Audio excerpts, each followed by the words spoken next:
So Zoe and I recorded a whole load of mini interviews at the MVP Summit, and we thought rather than build those into a few larger episodes, we'd release those to you in short little snippets like this. So enjoy a set of our interviews live from Seattle with various people from Microsoft and MVPs. Hope you enjoy them. Hi, this is Zoe. We're live in Seattle for MVP Summit. Would you like to introduce yourself? Yeah, so myself, Pragati. I'm a data platform MVP, and I work at Avnon, of course. I'm here with Zoe to attend MVP Summit. Brilliant. Well, thank you so much for joining me. I hope you've had a good week this week. First question, what does Copilot mean to you? Oh, yeah, I think Copilot is everywhere. So I think in my view, Copilot could be like something which is really helping me to, start developing something. Not from scratch, it kind of gives me like a pre-template already done, on top of which I can create and add more skills. So I really want Copilot to work as an assistance for my existing job. So helping you get started, but allowing you to use your own knowledge and expertise. Helping me to get started, but giving me all the flexibility to customize it at different various levels, I guess. Brilliant.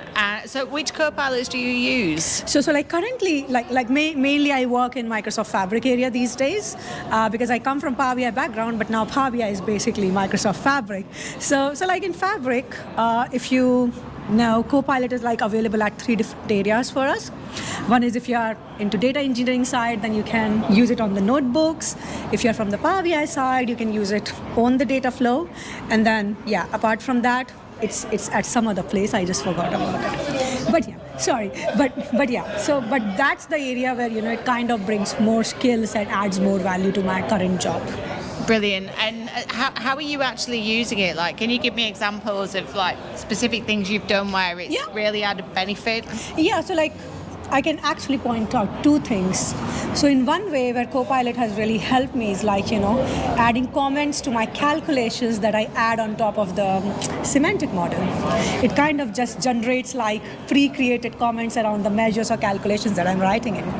And we all know for people who do development, writing comments and notes and explainers, that's like the most boring, hardest part. Yeah, that's the hardest part, and where Copilot is actually adding value and making my life easier doing and that. Making you a better developer. A better developer, yeah, definitely. I mean, it increases productivity, right? I don't have to spend my time anymore in doing that because Copilot is doing that job for me. And then the second place which I would really like to highlight is like, as I said, I come from a Power BI development background, but I don't have the coding background skills. Like I'm not a data engineer. But in Microsoft Fabric, now I've started using PySpark coding language to write my notebooks with the help of Copilot. I can literally go and ask Copilot, can you tell me this function or how to do this transformation on my data? And that's where Copilot helps me and gives me like a code snippet which I can use and try to run and see what kind of results it's giving. So it's kind of helping me to develop my skills in a way. Brilliant. That sounds really interesting. So next question, is there anything that you're worried about? Oh yeah. I mean, definitely it's Copilot, right? It's an AI thing that's happening for us. So, obviously, Copilot is not right every time. So sometimes you have to think, whatever results Copilot is giving, you need to make sure you validate it. Because it's still growing, it's still improving, because it will improve based on the inputs you give Copilot, right? It will grow over time. So at this stage, you really need to make sure that you validate your result, because not every time it's going to give the right result. You have to be very careful about what you're doing with it. Yeah, I think that's a really interesting one as well, because I've talked to lots of people where they give examples of thinking Copilot can help junior people get up to speed more quickly.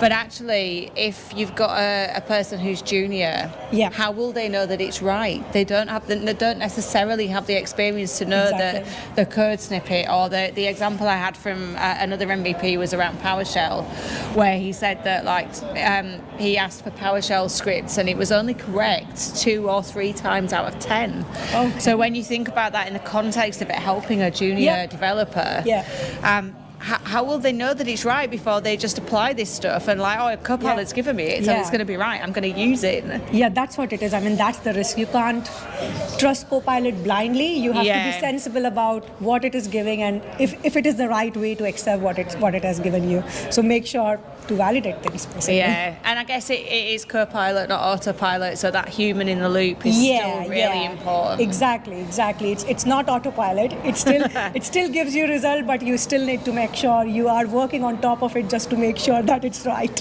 Yeah. So last question.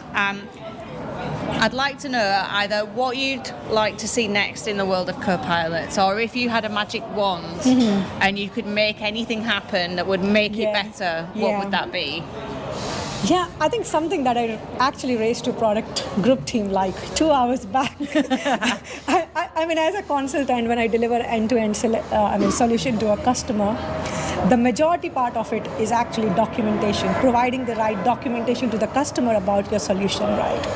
So currently we see already Copilot everywhere, right? So I would really want Copilot to do some kind of magic or flick a magic wand, but generate some kind of documentation for me, which I can get started with. Yeah. Because documentation is not the part everyone as a developer likes. No, So it's the least essential. Part. Yeah, I remember working for an end user organization a few years ago, and we had someone build some SharePoint web parts. Yeah. And my boss said to the third party company, "I'm not paying you to write documentation. I'm paying you to build a solution." Yeah. So it's the bit that everybody needs, but nobody wants. I mean, for me, documentation is the most important part of making a delivery.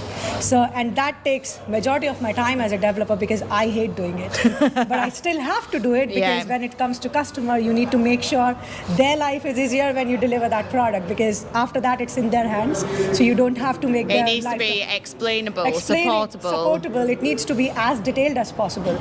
So definitely I don't want Copilot to do it as detailed as possible, but if Copilot can just give me like a starting template to start from what I've already developed, then it will be amazing for me. It's going to make my life a little bit easier as a developer. Brilliant. Well, thanks so much for joining. I hope you have a wonderful end to the week. Thank you. Thank you, Zoe.